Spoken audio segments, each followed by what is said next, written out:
जी, आज हम लोग एपिसोड करेंगे 12। मेरी राही तेरे तक है भाई मेरी आशा।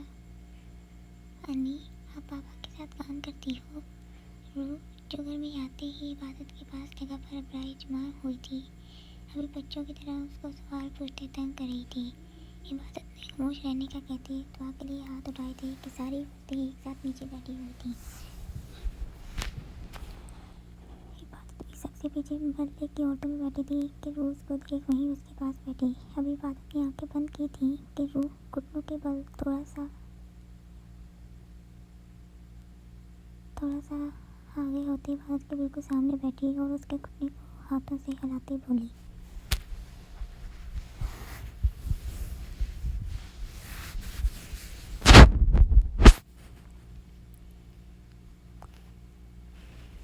अन्नी आप मुझसे बात क्यों नहीं कर रही। जैसे इबादत ने आंखें खोली, सामने देखा रूही को घूरा जिससे वो डरी।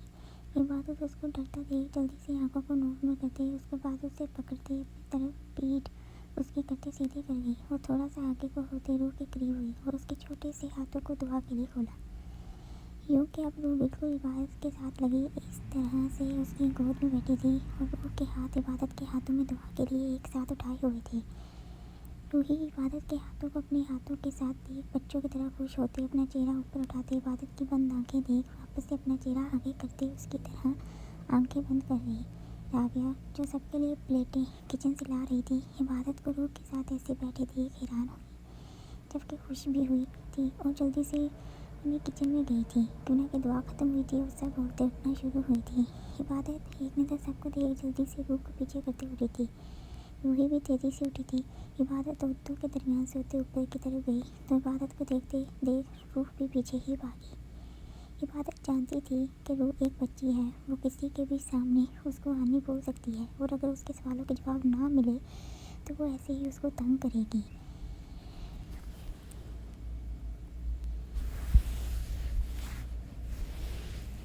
ये ज़ैन का बच्चा मुझे नजर क्यों नहीं आ रहा। परीज़े, जो मिलाद की दुआ ख़त्म होते ही आयशा से जान छुड़वाते लोन में आई थी जहाँ पर सब मर्द हजरात बैठे थे। परीज़े, कैसी हो मैडम, आजकल लिफ्ट नहीं करवाती, कहाँ मसरूफ़ रहती हो। अहमद अबू बकर का भाई और परीज़े की पुप्पो का बेटा है।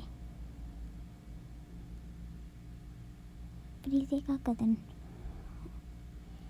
उसको खड़ी देख फ़ौरन से करीब आया था। वो उसको एक नज़र देख नज़रों को इधर उधर घुमाना बंद करते पूरी तरह मतवज्जो हुई थी।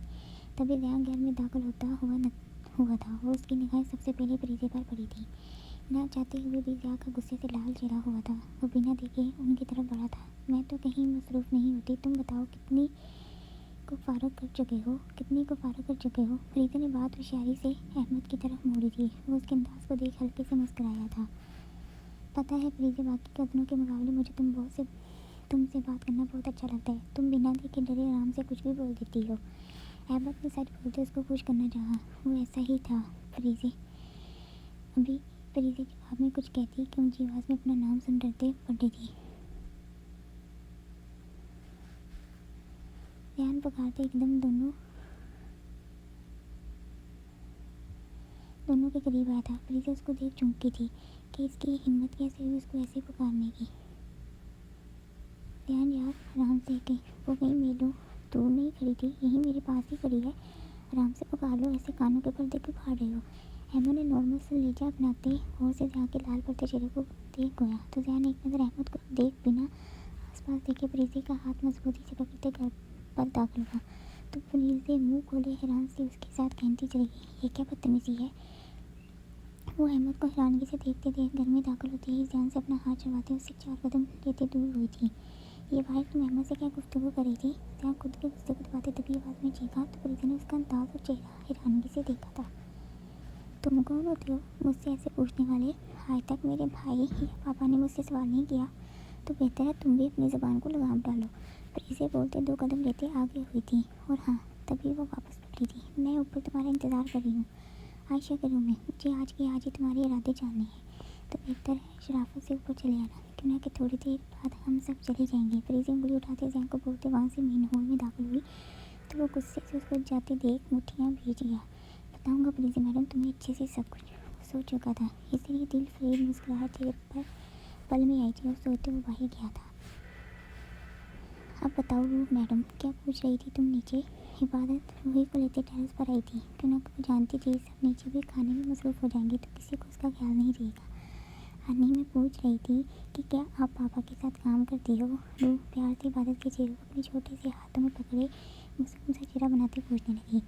तो इबादत जो रूही के बिल्कुल सामने चेयर पर बैठी थी उसके छोटे से हाथों को अपने चेहरे से हटा दी, लबों से लगा गई। जी रूह मैडम, मैं आपके पापा के ऑफिस में काम करती हूँ। आपके पापा मेरे बॉस हैं, समझ गई मैडम जी। इबादत उसके बालों को दुरुस्त करते दोबारा से पोनी डालना शुरू हुई तो रूही हल्के से मुस्कुराई। अन्नी, पापा आपको डांटते तो नहीं? रूही आपकी पूछती इबादत को देखना शुरू हुई तो इबादत ने उसके अंदाज को अपनाती आंखें छोटी की थी और गाल के नीचे हाथ रखा था जैसे वो सोच रही हो। नहीं, आपके पापा मुझे कौन होते हैं डांटने वाले? मैं कौन सा बुरी बच्ची हूँ? मैं अपना सारा काम मेहनत से करती हूँ। इबादत रूही को अब उठाते अपनी गोद में बिठा गई तो वो अपने छोटे से हाथ को इबादत के गले में डाले आसार बना गई। रूही, अभी इबादत रूही को कुछ बोलती कि रूही का नाम सुन वो डरी थी, जबकि तेजी से उठते उसको नीचे खड़ा किया था। हनी, हम मेरे साथ चलो। रूह इबादत को डरते देख मजबूत से हाथ पकड़े अपने साथ खींचना शुरू हुई तो इबादत उसके साथ चली। रूह मेरी बात सुनो। जैसे ही रूही उसको लेते रूम में दाखिल हुई, इबादत उसको रोकते नीचे बैठी थी। रूही ने गौर से इबादत को देखा था। रूही, अभी बात करते हैं, तुम कल को मुझसे मिलने पार्क में आना, फिर हम साथ में बहुत खेलेंगे। अभी मुझे जाने दो। इबादत ने प्यार से उसको समझाते पूछा था। वो जोर से सर ना में हिला गई, मतलब ज़्यादा कि नहीं? इबादत परेशान हुई थी। आप मेरे साथ चलो ना। रूह ने जिद्दी लहजा अपनाया तो इबादत हार मानती उठी थी। जब तक मैं नहीं आती आप यहाँ मेरा इंतज़ार करना। रूह इबादत को चेंजिंग रूम में खड़ा करते डोर बंद कर गई। रूह इबादत जो भी जगह का जायज़ा ले रही थी, दरवाज़ा बंद होने पर डोर को खोलने की कोशिश करते उसको आवाज़ दी गई। रूह जो बाहर खड़ी हुई थी हल्के से अपने दोनों हाथों को होंठों पर रखे मुस्कुराई थी। अब तब तक आप बाहर नहीं आ सकती यानी, जब तक मैं या कोई और बाहर से लोग खोलेगा नहीं। रूही गुस्से बोलते रूम से बाहर गई थी। मैं कहाँ फंस गई? इबादत को खुद पर गुस्सा आया था। अभी वो रोने वाली हुई थी जब गेट डोर को छोड़ वो जगह को देखते थे सामने लगी तस्वीर को देख टट गई। मेरा साथ जैसे इबादत ने देखा था आंखें बाहर हैरान हुई थी। इसका मतलब मैं उसके रूम में हूँ। इबादत दीवार की एक तरफ लगी तस्वीर को देख हैरान हुई थी। ये आवाज़ क्या थी? जैसी नजरें दूसरी तरफ पड़ी, डरते उस तरफ देखा था और कान लगाने की कोशिश की थी। ये तो पानी की आवाज़ है, इसका मतलब वॉशरूम में कोई है। इबादत शावर की आवाज़ सुनते ही अंदर तक डरी थी, जबकि तेजी से डोर की तरफ बढ़ी थी। घबराहट के साए चेहरे पर लहराई थी। वो जल्दी से निकलने के चक्कर में गलती से बाहर के डोर के बजाय वॉशरूम का डोर खोल गई थी। इबादत जो तेज़ी से भागने वाले अंदाज में डोर पे लगी थी, अचानक से डोर के खुलने पर अंदर की तरफ गिरी। इससे पहले सामने वाला उसको देख बात समझ पाता, उसके टकराने से बुरी तरह दोनों नीचे गिरे थे। मेरा साथ और इबादत एक साथ नीचे पानी के बाद टप में गिर गई। इबादत जिसको कुछ समझ ना आई थी पानी में डूबी लगाते फ़ौरन से उठने की कोशिश में मेहराज के सीने पर हाथ रखे पूरी तरह घूम गई थी। मेहराज जो शोर से रह गया था वैसे ही उसको देख हैरान हुआ था। दोनों एक दूसरे को देख साख्त हुए थे। जारी है।